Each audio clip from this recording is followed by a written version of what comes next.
Yeah, hi everyone. So let's get started. So today is the second day of this training bootcamp, and today we are going to learn about the few of the networking concepts. So before moving further, let's understand why are we learning the networking first. Because networking is the main foundation to get started into the cybersecurity. By learning this, you will get an idea like how the network works and how the overall mechanism of this security devices and the organization works. Because if you are, let's suppose you are a hacker, have to breach our organization security, then how is able to? Because firstly, he needs a basic understanding of how the network works and how the internal security devices works. Then only he will able to bypass the security mechanism over there. So that is why we are going to learn the networking part first. Okay. So let's get started. Today we are going to learn firstly about the network. So what is network? So network is a group of two or more devices that establishes a connection between each other via medium, or medium means it can be wired or wireless, and communicates further. So let me just draw a diagram like how this particular thing works. So suppose this is a server and these are the devices that present in a network. So suppose these are the 6 devices and they are connected with each other, and you can see that all these devices are connected with each other, and group of these devices we are going to call it as a network. There you can see that. So for now, let's call it as a network of Ether. This is basically a network of Ether, just as an example. Okay, so basically here all the devices are connected with each other by a medium. So here the medium is wired, okay, but in some organization medium are wired. So, but what is the difference between the wired and wireless connection? So let's understand that thing as well. If we talk about the wired, so wired connection provides the stable connection and the high speed bandwidth as well, because there is no packet loss in between them, because there is no any other disturbance that is going to create. Suppose there is a router or maybe there is a Wi-Fi in your house and your laptop is getting connected with that Wi-Fi through a medium called, there is a cable maybe you are using for a connection. So that particular Wi-Fi is going to transfer you 100% of their speed, because there is no other medium in between you and your Wi-Fi. You are connected directly to the Wi-Fi, so you will receive the complete packets over there. But in case of wireless, there are some mediums in between you and your laptop, or maybe you and your Wi-Fi. So there are some mediums are also available that is going to create a disturbance. Okay, that's why packet loss is high in the wireless connectivity. So usually if you are going far away from your Wi-Fi, then packets are going to drop a lot of, okay. So that's why signal goes weak. Okay. If you are going away from your Wi-Fi. That is why we usually recommend using a wired connectivity to bear up that pain, like because the packet loss is minimal over there. And here, due to some mediums like any metallic substance or any non-metallic substance, just because of these mediums, the disturbance is used to create, and that's why few of that signals are getting dropped most of the time. And if you talk about the distance as well, then if you are going far away from your Wi-Fi, then your signal strength goes weak, and again your packets are going to drop. For this, usually people uses a device called repeater. So networking devices, again, we are going to check later, like what are the networking devices that we usually use, like switch, router, and other things. So this is the network. So in this, the communication happens between the devices. So here you can see that all the communications getting happen between this network. These are basically a server, and all these are the clients. So these are the 6 clients and 1 server is there. All these are connected with this server. Okay. So here are some few network types. Let's check what are these. Area network. So first network type would be a LAN. Majorly there are 3 network types: LAN, MAN, WAN. Apart from that, there are others as well, like virtual area network and personal area network. That we are going to check later. But for now, we are only going to check these, okay, because these are the most important to know. So LAN stands for local area network. Local area network. And in this, communication happens in between 2 different local areas. Like, let me give you one more example. So suppose there is one more network, and there are other secure devices as well, and these devices are connected with each other. All these are connected with each other, and let's put up in a box. Let's call it as a network of Geo. Here we are just taking Geo and Airtel as a common example, because in India it's quite common. Okay, so that is the only reason we are taking these as an example. Okay, so here basically there are 2 different networks, and suppose if they have to communicate with each other, then what is the network type? these are the local area network, because these are set up in the local environment. Okay, so basically Geo usually communicates with all clients or maybe their users. So here in the network, Airtel network, Airtel users usually communicates with their own user base. That is the Airtel own local area network. So we have two different local area networks like Airtel and the Geo. Okay, so there's the example of local area network. It covers small areas, okay, usually like such as office buildings or office floors, school, college campus, and hospitals. And there are multiple examples of that. So these are the some common examples for local area network. So it is going to cover only a smaller area network. That's it. Okay, for the LAN. Let's talk about the next one. That is a metropolitan area network. In this, it covers a larger area than LAN, such as maybe cities. So suppose if there is a network that is basically present in few cities, like there is one city called Gwalior, second city is Delhi. So I have one office in Gwalior and I have second office in Delhi, and I have to establish a communication between these two offices. Then what type of area network I'm going to establish? That is going to be a metropolitan area network. So the communication is going to be happen in between the cities, and it usually covers the area larger than LAN. The third one would be the wide area network. In this, it is going to cover a larger area than MAN and LAN. So it usually covers communication between different countries or continents. Okay, and the communication usually happens in between of this. So how the communication happens between the all over the world? So we have set up the servers, we have set up the cables as well. So where we have set up the cables? So we have set up the cable in the oceans. So let me give you a brief like cables in ocean. Here you can see that these are the cables that are set up in the ocean. So that is why you will be able to access the internet. Here you can see that all the cables are connected. So these cables connect with each other and forms a network. So that network we call it as an internet. And in that internet, all networks are interconnected. That's why you will be able to access any resources that is hosted over the internet or maybe hosted in different countries. That is the main reason. So here you can see that there are a lot of pictures are available that basically shows that how the connectivity establishes. Okay, so maybe this was the example in the globe. Here you can see that the lines, so these lines are the basically cables, and these are set up in the ocean and that connects each other. Okay, so these are the networks. So that's how the internet works. So basically all these are connected with each other and usually forms a network that's we call as the internet. And in internet we can access any resources. Resources means like any audio, any video, any website that is hosted over the internet. Okay, so let's break down the process. Like suppose if we have to open the google.com in our browser, so what will be the complete entire process? So now we are going to break down process of opening a URL in browser. So firstly, to open up any website, okay, in any device, we need at least two things. Firstly, the browser. Secondly, the internet. So these are the two prerequisites. So firstly, let's talk about the internet. So what happens when we connect through our device with the internet? Then your ISP. ISP means Internet Service Provider. ISP is going to allot your IP. That is basically necessary to. It is going to create your identity in the world of internet. So if you need to communicate with anyone, so that should have IP, and if you are going to communicate with anyone, you should have IP. That's why you will be able to communicate, and this is a unique identity in the internet. And at the same time, like suppose if your internet service provider have assigned you an IP address, okay, it is a unique address. So at the same time, no one can use it. So if you have some IP address like okay, this is an example of IP address. So suppose if you are using this, then no one at your place is going to use that. Let's talk about like what is IP and how it works. So IP stands for Internet Protocol. It has two versions available, IP version 4 and IP version 6.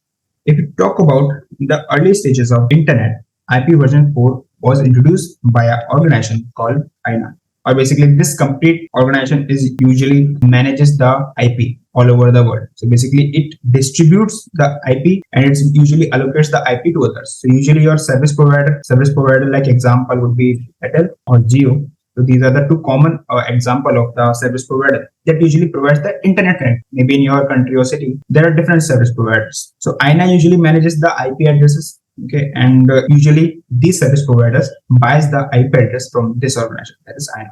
So if we talk about like what is IANA, so IANA is basically, suppose let's start with the full form. So it is basically Internet Assigned Numbers Authority, and that basically manages the IP address. It is usually going to allocate the IP addresses to different service providers. Okay, and that service providers are going to buy the IP addresses from IANA, and they are going to allocate you. Again, there is one thing: they usually purchase the IP addresses from IANA, and they are not going to cost you anything for the IP. They usually provide you IP address for free. But here we are only talking about the dynamic IP address, not the static one. So again, IP address is only a unique IP address, okay, that usually your service provider assigns you, and from that you will be able to communicate in the internet world. So let's talk about the IP version 4. IP version 4 looks like this. This is the example of IP version 4. Here you can see that the IP is the combination of only numbers. Okay, this is the first thing. Second thing, this IP is connected with the dots. But in the early stage of the internet, when the internet comes up, okay, there are some limited devices that have the internet connection and the devices. IP version 4 limit. IP4 version had the limit that only this particular IP addresses are going to be allocated if they have only IP version 4. So IP version 4 have this limit. So only this combination of IPs are going to be generated for the IP version 4. But IANA has realized that in the future, as the technology are going, and mostly nowadays in every house, like there are multiple devices that have that are basically connected with the internet, like your mobile device or maybe your laptop device. There are other appliances as well, like maybe your Alexa. So that's again a good example. So these are the devices that connect with the internet, or less type of devices. And again, if you are going to connect with the internet, again your service provider is going to assign you an IP. Okay, and these IPs are again limited. So again, if we talk about the future, then there will be a limitation in some point of time. The IP addresses are going to be finished up because the number of devices are going to be increased very rapidly in the future. That's why by considering this thing, IANA has introduced the newer version of IP that will be a IP version 6. IP version 4 is a 32-bit IP address. Let's talk about IP 32-bit. Here you can see that in this image, these are the 4 octets in the IP. Okay, first octet, second octet, third, and the fourth. Okay, and in this one octet, each octet is basically of 8 bits. And if we combine all these 4 octets, it is going to become a 32-bit IP address. That is why IP version 4 is a 32-bit IP address. Okay, here again you can see that there's an example. Let's open a new tab. Here you can see that there are 4 octets in the IP version 4, and in the one octet it contains around 8 bits, and if we comprise all of them, then it will become a 32-bit IP address. And in 8 bits, there are the combination of 0101. So this becomes a completely IP version 4 address. Let's write it here. So they have 4 octets firstly. Secondly, it is a basically 32-bit IP address and contains combination of numbers only connected with dots. Let's talk about the IP version 6.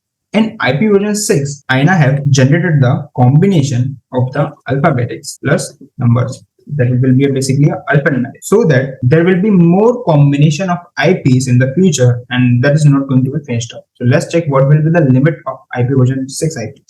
IP version 6 limit. Here you can see that this is the number of IPs that can be generated with the IP version 4. And here you can see that IP version 6 is the 128-bit IP address. Okay, so let's see how these IP looks like. So let me search my IP address. What is my IP? Here you can see that. So it completely depends on your service provider, like which internet they are usually going to provide. Like suppose if you are using Jio, then they usually provide the IP version 6. Okay, so here you can see that this is a combination of alphabetics plus numbers. So this is a IP version 6. That's how you can identify. Again, there is one more thing. These are connected with the column, not with the dot. So this is about the IP version 6. But again, it is a public IP address. So now we are going to check like what is public and what is private. Okay. But for now, you can just remember this is the example of IP version 4, and this is the example of IP version 4. So this is usually enterprises uses the IP version 4, and service providers nowadays it depends. Like if you are using Airtel, maybe they are going to provide you the IP version 4. You can check on your system as well, like what is your IP address? Like you are using IP version 4 or IP version 6. So it's a 128-bit IP address. Okay, it has around 8 octets. So let's check. IP version 6, 128 bits. Here you can see that these are the 8 bits. That's how the 128 bits usually forms. Okay, if we combine all of them, then it's going to be completed with the 128 bits. These are the IP addresses. Let's talk about what is private and what is public IP address. So public IP addresses are those addresses through them you will be able to connect with the internet and communicate further. So whenever you are going to connect with the internet, your service provider is going to assign your IP. That IP you can use to communicate in the internet. So again, there is a range of the IP addresses. So for public IP address, let's check the range. Here you can see that these are the range of the IP address. Let me open a new tab. Here you can see that these are the ranges of IP addresses. Public IP range, here you can see that these are the IP addresses that is usually your service provider assigns you. And each octet of IP version 4, like here you can see that this is the first octet. It can go up to from 0 to 255. So each octet is going to be 0 to 255. So that's the max limit. Here you can see that the max limit for each octet is 255. Here you can see that in all the things 255, 255, 255, 255. Okay. Again, there are some classes in the IP addresses that are basically reserved classes for the users. Like there are few classes are usually reserved for the research purpose. There are few classes that are registered for the experimental purpose as well. Okay. Again, and this is the complete difference that you can go through it. Okay. So assigned by the service provider and the IANA. Okay. And let's check what is the private IP address before checking the difference. So private IP address is usually assigned in a local area network, or you can say locally. Suppose I have my network in my office and I have 16 devices or maybe 20 plus devices, and we need to communicate only in between us. There is no need to connect with the internet. So we are basically establishing a connection privately, that is basically locally, and that connection we are going to call it as a private. And in that private network, we are going to assign the IP address that would be a private IP addresses. Again, there is a limit, or there is a range here. You can see that these are the range of the private IP address that you can assign on your system locally. Here you can see that these IPs are usually works on a LAN. Okay, there will be no internet connectivity, and in the public IP you can connect with the internet and you can access the resources. Okay, so these are not going to provide you the internet connectivity for the private IP address, and it can be assigned by your LAN, like local area network administrator, and these are assigned by the service provider or the IANA. Only unique in the LAN. So basically you have the network, local area network,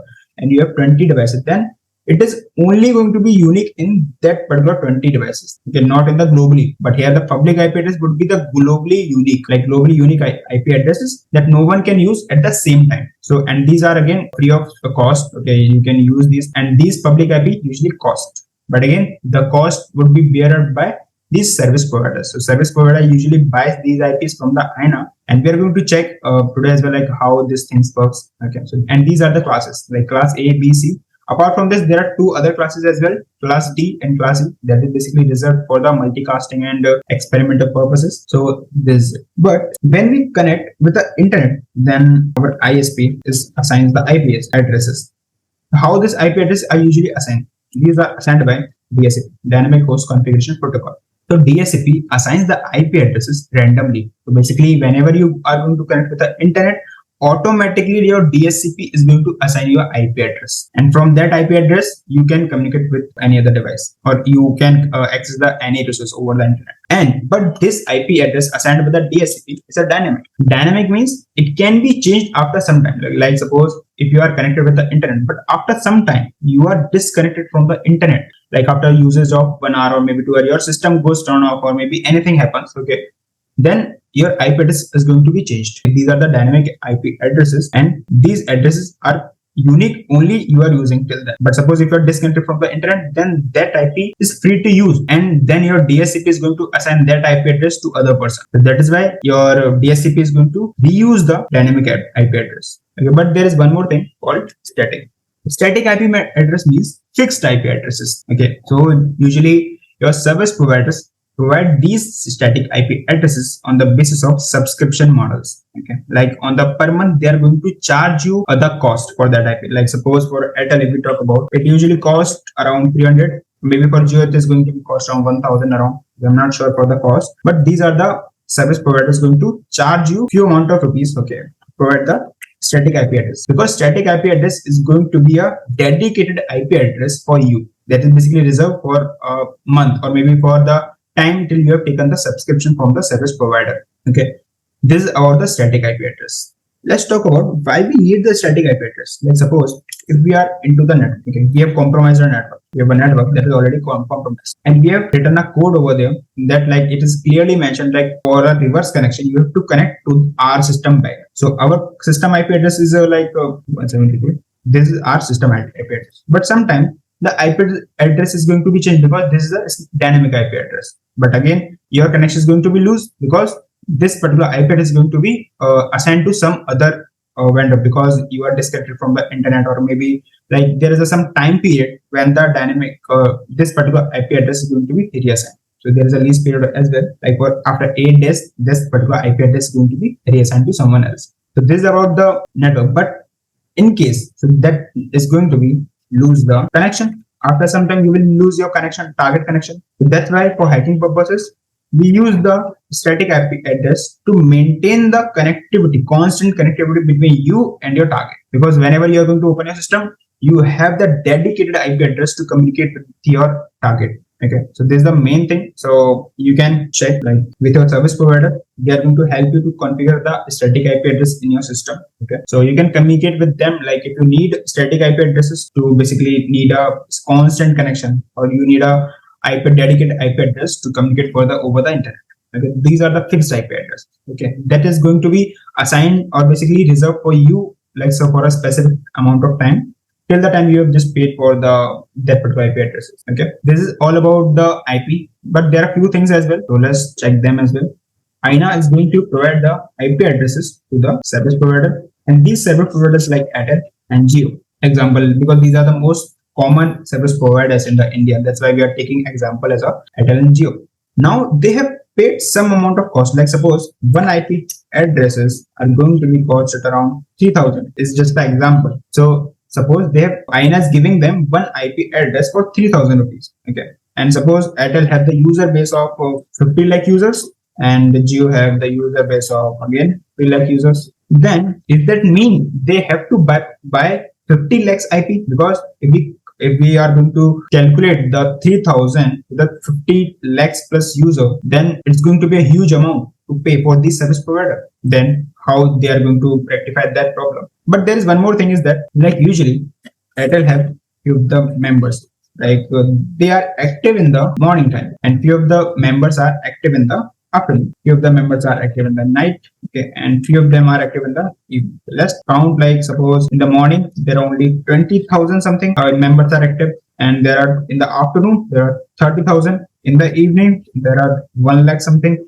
users are active, and in the night there are around 8 lakhs of users are active. But so basically the service provider have analyzed that all of their users are not active at the same time. Okay, so basically that's why they're going to assign your dynamic IP address. Like suppose if you are connected in the morning, then you have a different IP address, and if you are going to connect back in the night, then you will get a different IP address, because that IP address is going to be reutilized by your service provider. They are not reserving your dedicated IP for you. That's why they have also analyzed like they don't have to buy a bunch of IPs for all of their users. Suppose in that case, max to max, the service provider is going to buy 10 lakhs only. It's still okay, because we are just taking 2 lakhs as a buffer. Like suppose in some of the conditions, like other users are going to be increased. Okay, then in that case, they have taken 2 lakhs as a buffer. So again, they need only 10 lakhs of IP addresses to buy. Okay, then the cost is basically again reduced here, like from buying 50 lakhs IPs to just buying 10 lakhs of IPs. But again, still the amount is too high. Okay, then how they are going to figure out, or like how we can reduce the amount of money, because we don't need 10 lakhs of IP to buy. How we are going to reduce that money? Then the concept of subnetting comes up.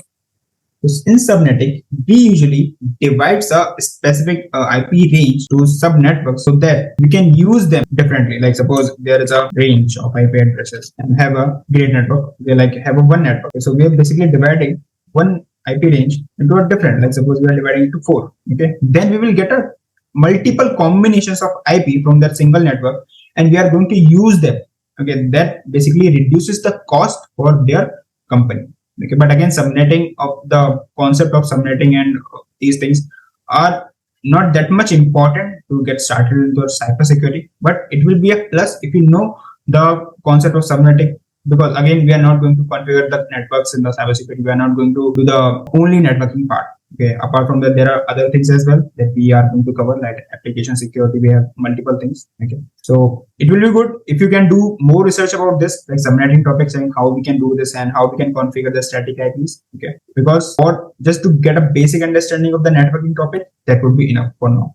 Okay, for the concept of subnetting, this is it. This is just a basic of just a quick overview, like what is the main thing about the subnetting. Okay, through this you will get a combination of IPs that you can use in your area network. So that is going to reduce the cost of money. Now let's come back to the main topic, that is a breakdown of the process when we connect to internet and access the google.com. What happens in the background? So basically your ISP or maybe your DHCP specifically is going to assign you IP address that again varies, like IPv4 or maybe IPv6. Okay. And from that IP addresses, you are going to connect it with the internet, and you are going to open the browsers like Firefox, Chrome, or any other browser that you are going to use. The browser is just the application that displays the results. Basically, suppose if you are requesting for google.com. Okay, so basically suppose you need to access any resource that is available over the internet. So browser is going to help on that part and going to display the results. So from browser, you have typed google.com. Then in the background, what is happening? So just take a note of that thing, that final communication was only going to happen through the IP address only. So basically final communication, okay, over the internet is going to happen through the google.com only. Then what about so basically, but we are not going to type the Google's IP address in the browser. We are only typing the google.com. But browser don't know like what is the google.com.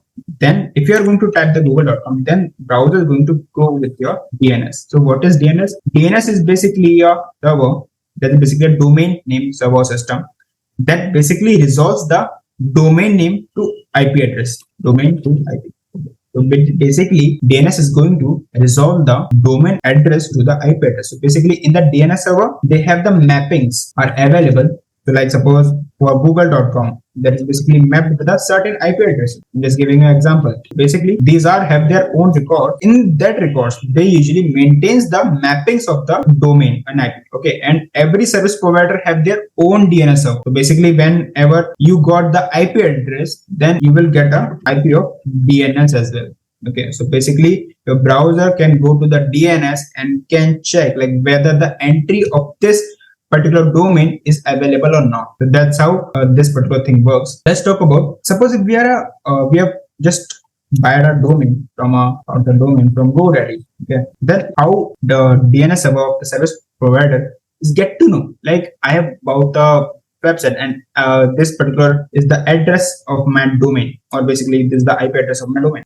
Whenever you are going to buy a domain, then in the configuration part, you have to configure the DNS server of your hosting provider. Like in case suppose I have a Hostinger or GoDaddy, so these are my just hosting providers. So I'm going to configure the DNS server IP in my hosting, and that means I'm just communicating with my hosting provider that this is my IP address. That's my own website's IP addresses. So just create a mapping into your DNS records, okay, so that everyone can access them. So basically, the entry got created into the Hostinger DNS server, DNS, and that entry is going to be synced with other DNS server. Like, let me give you an example of Google DNS. The Google DNS server IP of 8.8.8.8. So this is the Google DNS IP. So basically, this entry is basically sent to the Google DNS, and Google DNS is going to send this entry. Basically, Google DNS is going to sync this records with other service provider records. Okay, so basically, all service provider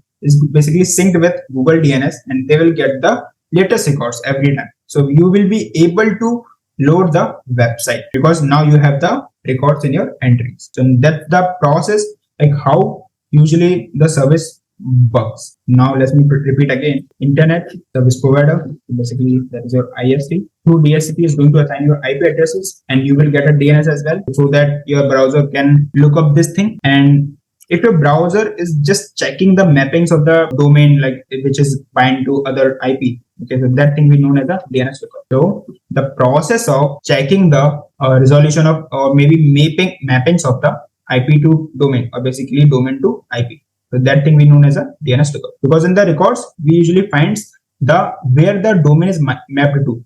So suppose if the google.com is there and that google.com is basically mapped to this IP address. Basically our browser has just done the find out that details. So this particular process we known as a DNS lookup. And so basically we got the DNS plus IP, DNS server IP and the main dynamic IP from our DHCP, dynamic IP plus DNS server IP. And now you are going to open the browser and then type the google.com. Then browser is going to check into your DNS that whether the entry was present in there or not. If that is present, then it is going to display the result of google.com in your browser. Just one more thing to take it as a note, that server have the static IP address and clients usually have the dynamic IP address.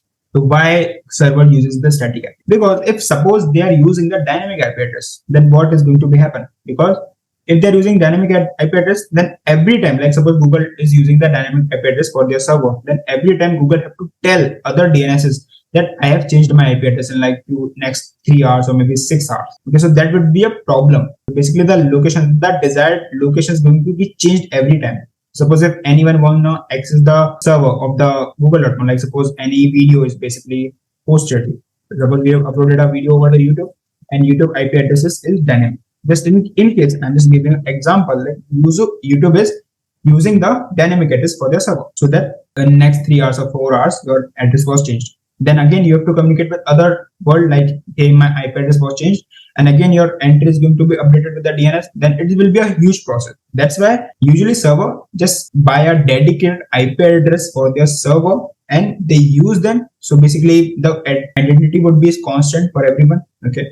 But client doesn't need to do this, okay, because they don't need to communicate with the world, because only they are the requester. They are going to request the resource, okay, but the server used to provide the resources, okay, like whatever you need. So that is the main thing. So what is the server? Let's discuss that thing as well. So server is basically a device that have a high resources available as compared to your physical devices. Okay, basically these are again the devices that, but they have high configurations. Okay, you can say or configurations that helps them to manage the services, and they are usually runs 24/7, 365.